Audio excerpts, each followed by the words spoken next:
লেবাননে ইসরায়েলের ভয়াবহ আগ্রাসনে আরও ঘোলাটে হয়ে গেছে মধ্যপ্রাচ্য পরিস্থিতি। এখন পর্যন্ত তেল আবিবে বড় কোনো হামলা না হলেও হেজবুল্লাহর সেই সামর্থ্য রয়েছে।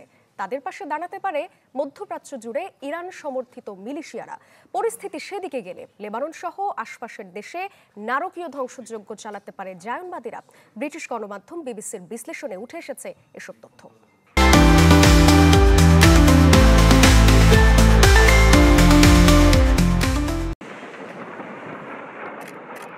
গাজায় ইতিহাসের বর্বরতম গণহত্যা চালানোর পাশাপাশি এবার যুদ্ধের আরেকটি ফ্রন্ট উন্মুক্ত হওয়ার পথে।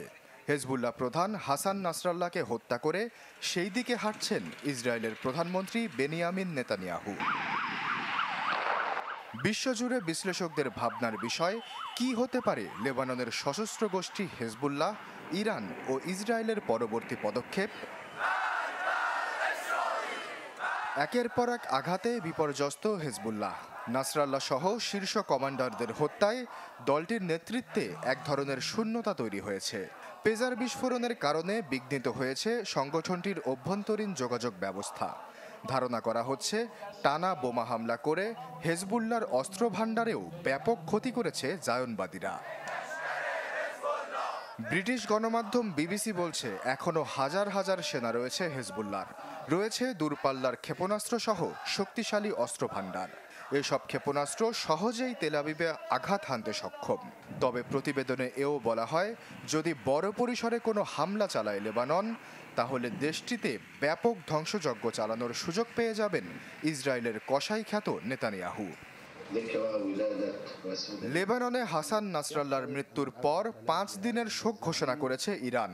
সুরক্ষিত স্থানে নেওয়া হয়েছে দেশটির সর্বোচ্চ নেতা আয়াতুল্লাহ আলী খামেনিকে। তবে একে একে বাড়ছে প্রতিশোধের ঋণ। যদিও জুলাইয়ে হামাস প্রধান হানিয়া হত্যার পর প্রতিশোধের ঘোষণা দিলেও তা আলোর মুখ দেখেনি। গোটা মধ্যপ্রাচ্যেই রয়েছে তেহরান সমর্থিত মিলিশিয়া বাহিনী।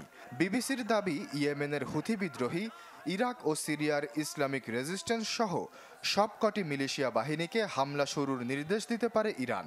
অবশ্য এরই মধ্যে ইসরায়েলে হামলা শুরু করেছে হুথি ও ইসলামিক রেজিস্ট্যান্স।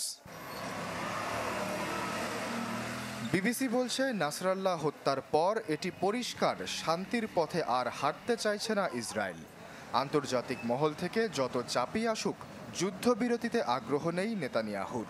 হেজবুল্লাহ প্রধানকে হত্যার মাধ্যমে ইসরায়েলে নিজের নড়বড়ে অবস্থানকে বেশ ভালোই সুসংহত করেছেন তিনি। আশ্বাস চৌধুরী, চ্যানেল 24।